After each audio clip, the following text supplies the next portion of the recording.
Well, this is the first week of our fall program. Here we are. Can you believe it? It's been a whole year since we did one. And this year we are working on a book called How to Pray Without Talking to God. I think that's a very provocative title by Reverend Linda Wicksett, thank you. And you know she's going to be with us at the end of this program, and I was emailing back and forth with her yesterday, making arrangements for her to get here, and it's very exciting. We're very excited about all of the things that are happening as a result of this. Well, today we are talking about God is not Superman. God is not Superman, and I think most of us in this room have gone past that period where we thought God was Superman. I think most of us know that. I just said it because I thought it was kind of catchy and kind of cute. But I think most of us already know that. Most of us say, that yes, we know that God isn't Superman, that guy in the sky anymore. And in this series, what we're going to be stressing is our divine nature. Our divine nature. And the language that we use and the way that we pray. You see, our biggest stumbling block is our language. It is, we have for so very long done things a certain way, and we're taught a certain way to the point that now that we know better, we don't have a language to describe it very well. And so, one of the things that I want to talk about this morning is why words are so important. And they are important. They're very important because they help us to form our attitudes, and they also, they are what creates our life and our world. As we speak, we are in a creative mode. Every time we say a word, whatever it is, the creation is there. You are creating, whether it's good, bad, or indifferent. Now, here's the bad news. The bad news is now that you know that, you are held accountable. Before that, you kind of went along and things were like, some things turned out good, some things didn't. But now you know that your words are creative. And we are creating exactly what we need in order to grow and to become the person that we want to become, and that is to let our divine nature out, to let it shine. We may think becoming aware of our divine nature is a new concept, but it certainly is not. It's a concept that goes back thousands and thousands of years. It goes back to Jesus, where he said, "Do you not know that you are God's and the kingdom of heaven is within you?" It goes back to the Buddha. It goes back even farther than that. And not only have we been hearing this, we have been letting it sort of slip by because our language has told us that we have to pray to someone. We have to speak to someone. And that's not the case at all.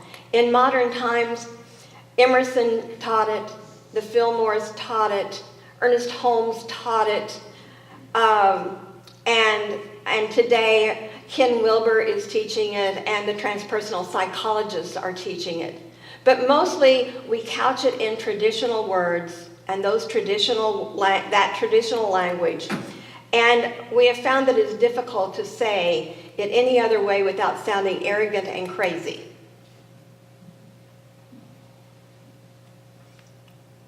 At best, we are inconsistent.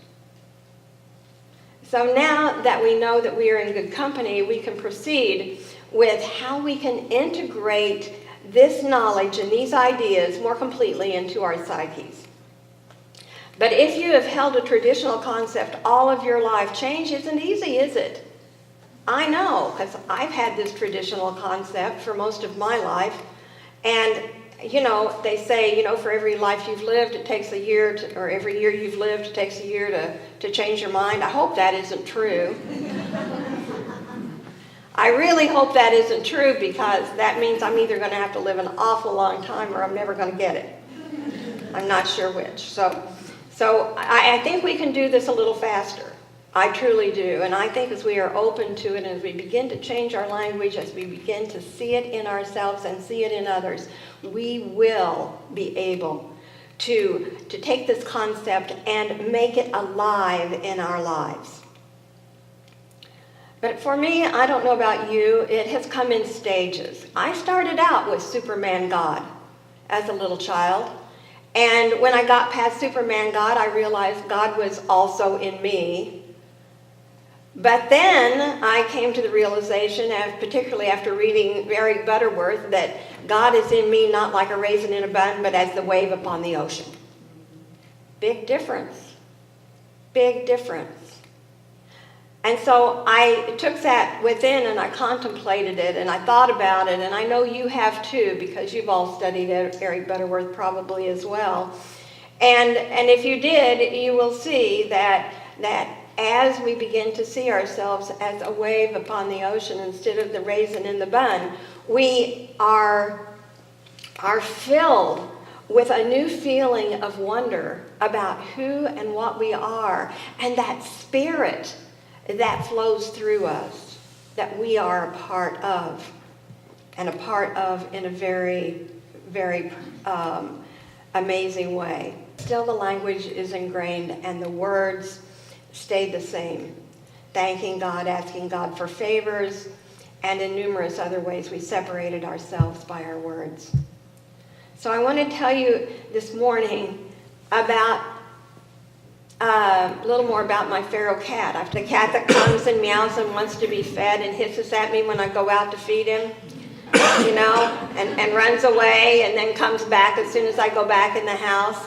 And I realized that, the stuff I'm teaching here today is not just stuff we do when we're at church. It's stuff we do in our everyday lives. And I thought, you know what? I've not been doing this right. I have been calling this cat not nice names. Like, you rotten cat, you ungrateful cat, all of those things. And so one day I thought, I've got to start using what I know. I've got to use this on the cat. I mean, it's kind of safe. Nobody will know. So I started saying to the cat when I went out to feed him, he would hissed at me, of course, and I said, "Oh, did I scare you? I am so sorry I scared you. I really didn't mean to scare you. You are such a beautiful, wonderful cat. What a sweet cat you are." And I fed him, and he comes and eats. And so I did this for a while. Then one day I put my hand out, and he sort of came over and sniffed my fingers. And I thought, this is progress, because he usually was on the other side of the patio. So here we are. We're I'm thinking, oh, this is really working. This is really good. So I just kept it up, and one day I put my hand out. Every day I put my hand out. And he would come and sniff my hand. And one day he came a little closer. I didn't put my hand out quite so far. Came a little closer, and I just patted his head. Well, let me tell you, he loved it. He liked it so much that now he would rather be petted than fed. He comes and he rolls over and he does all those cute little cat things, that cats do. And it's like, folks, this stuff works. My experiment really did pan out. And now I have this sweet little cat that sits on the patio with me and begs to be petted. So I'm very, very pleased at how this worked out. You know what? This is going to work for people too. And you all know that. You've all done that. I mean, you treat each other very nicely. But once in a while, we forget. And the way we say things come out not the way we want them to. And so our attitudes, our words do make a difference. They can change things. They can change things. And I don't know about you, but God, for me, has evolved. And when I say that, I don't mean that God actually evolves. I'm the one who evolves. I used to think that God did evolve. I don't believe that anymore. I believe that I am the one that's evolving. God is constant, always the same, always perfect. How can you improve on that? And so my understanding has evolved. And in that evolvement, I know that I am one and that I am changing. I know that in my being, that I am one with God and all of creation. But I still have a hard time feeling it sometimes. Perhaps you do too. It's obvious habits and ways of thinking are hard to break. Add to that our vocabulary, and we really have a problem explaining what we mean. We are not saying that we are all of God, but we are a God part of a whole God. We are the wave of the ocean. That is God. Or from 1 Corinthians 3:16 and 17, do you not know that you are God's temple and that God's Spirit dwells in you? For God's temple is holy, and that temple you are. That temple you are. So let's get something straight this morning. God doesn't care how we pray. God doesn't care. God doesn't care how we pray. Our divine nature or spirit in expression knows our intention. God knows it before we open our mouths because God is expressing through us. God knows us intimately. And the reason we are learning a new way of praying is for us. Not so that God's going to answer our prayer more efficiently. We're learning a new way of prayer so as to set our consciousness to receive what has already been given to us through our divinity. That's why we are learning a new way of prayer. To condition our consciousness so that we understand that we truly are the divine in expression, not the whole divine. In the 1990s, I was at a conference in a very large room. And we were all lying down on the floor. Sounds like an interesting thing for a conference, doesn't it? And we were listening to high-intensity sound, and the floor was a wooden floor, so it acted as a drum. So it actually, the sound permeated our bodies. And as we laid there, and our leader was Dr. Brujoy, and he played this really interesting music, Kitaro and some other Japanese composers, and it was really amazing what it did. For one thing, what it did, it was kind of like shifted our consciousness to a new place. So while I was lying on the floor, I had this vision of myself in a cloak, a black cloak, and I was turning around, and as I turned around, I'd take the cloak off, but underneath the cloak was another cloak. So I'd turn, and another cloak would go off, and I'd turn and take off another cloak, and another cloak, and another, and after that, and then the vision ended. I think I still had some cloaks on. But what I derived from that, what we figured out that meant was that there is nothing about us that needs to be changed. We just need to get rid of the concepts that no longer work.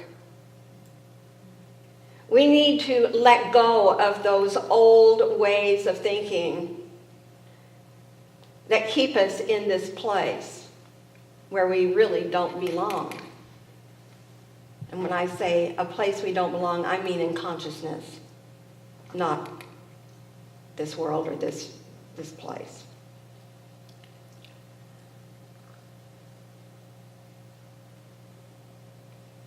There is nothing we need. Everything that we need is within us. And we have learned that our Creator is not a Superman, a magician, a policeman, a doctor, or any outer manifestation. Where people are living, it's just the roles we are playing as we live out this incarnation It's the roles we are playing of employee, manager, musician, mom, dad. So many roles, but that doesn't change the essence of who we are. The essence of who we are. Sometimes we get so caught in those roles that we think that's who we are, but it's not who we are. The essence of who we are is divine spirit. We are different people when we, are we different people when we play these roles? Sometimes people are different people when they play the roles. The one thing we want to make sure that our essence, the purity of who we are, is consistent. That spirit is constantly moving through us. That even though I'm playing the role of mom or playing the role of minister, whatever it is, that I am the same person, that I have the same values, that I act exactly the same. Sometimes that's not easy. Sometimes it's not easy, particularly when you've had a relationship with a child much longer than you've been a minister. And so we have sought God in churches. We have sought God everywhere. But sometimes we know that the essence of who we are must come through every role we play. Martha Smock. You probably haven't heard of her. She is an old-time unity person, one of those people who really had the truth and she really lived it. She was head of Silent Unity, I think, for 25 years. And she wrote a book called Fear Not. And she has this to say: there is not spirit in us. There is, in reality, only spirit. We have made a separation where there is no separation. We have created in our minds a God outside of ourselves when all of the time God is speaking to us from the depths of our own being. We have tried to become holy when already we are hallowed. When already we are created in the image and likeness of God. We have sought God in churches and found God there because there is nowhere that God is not. Because wherever we are, God is. We have called on God to help us and thought that somehow from God's heavens, God answered, not realizing how close the heavens are. As close as the cry of our souls before ever our lips have time to form the words of prayer. So why are we afraid to acknowledge who we are? Well, let me tell you this. I want to tell you a parable this morning. Jesus spoke in parables all the time. And I think parables are a wonderful way of teaching. So I want to tell you this story.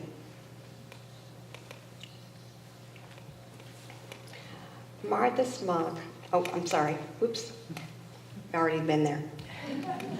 Once upon a time, in not so far away land, there was a kingdom of acorns nestled at the foot of a grand old oak tree. Since the citizens of this kingdom were fully modern, fully westernized acorns, they went about their life with a purposeful energy. And since they were late life baby boomer acorns, they engaged in a lot of self-help courses.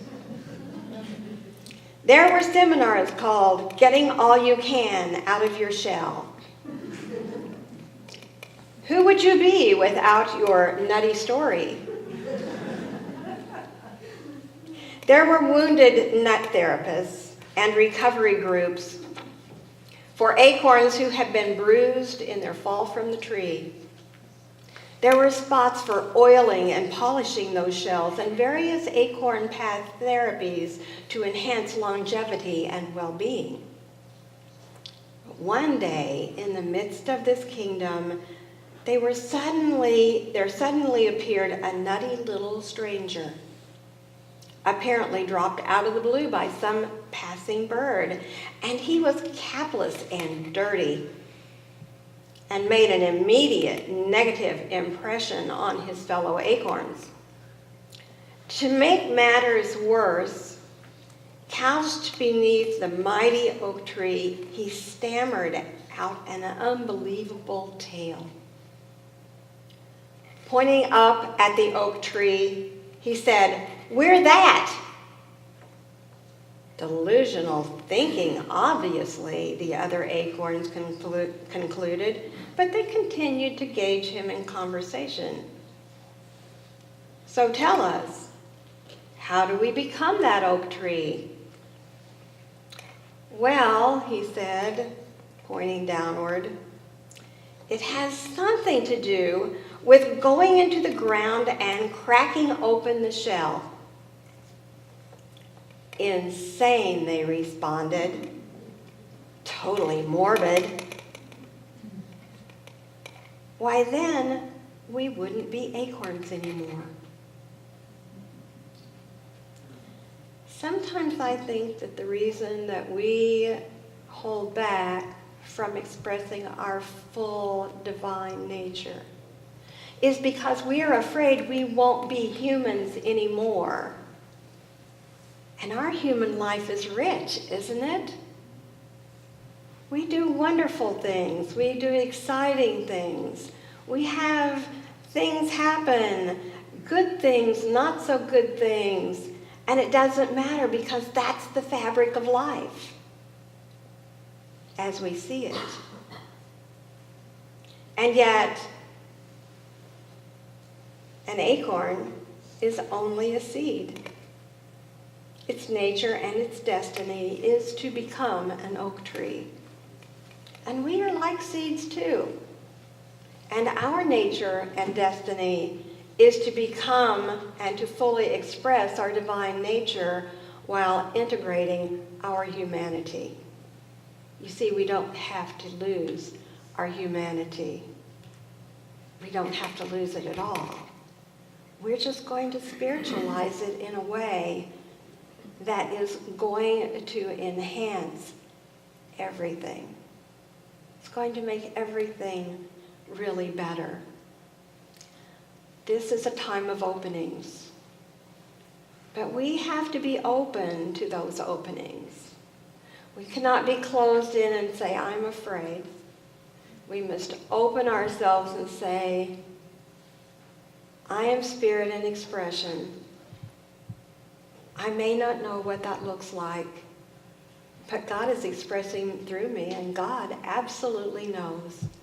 And so next week, we will be talking about waking up.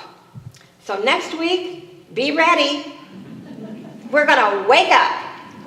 God bless you. This is a wonderful day.